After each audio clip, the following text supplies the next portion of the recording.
सकाळचं रुटीन अशा प्रकारे ठेवलं ना तर कामाचा कंटाळा येत नाही आणि कामे पण पटापटा होतात.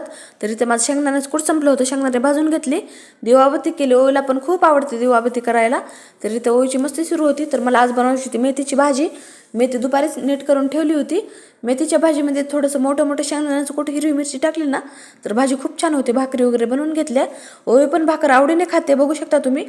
आणि तिच्यासाठी सपक मेथी काढून ठेवली होती बाजूला. इथे किचन ओटा वगैरे क्लीन केला. नंतर मला भांडे घासायचे होते. मिस्टर येण्याच्या अगोदर माझं किचन ओटा क्लीन करून भांडे घासणं होतात. आणि हे सकाळी सुकलेले भांडे रॅकला लावून घेतले, कारण नंतर जेवण केलं ना, जेवण केल्याच्या नंतर खूप ढिगारा पडतो आणि खूप कंटाळा येतो जेवल्याच्या नंतर मला भांडे घासायचा.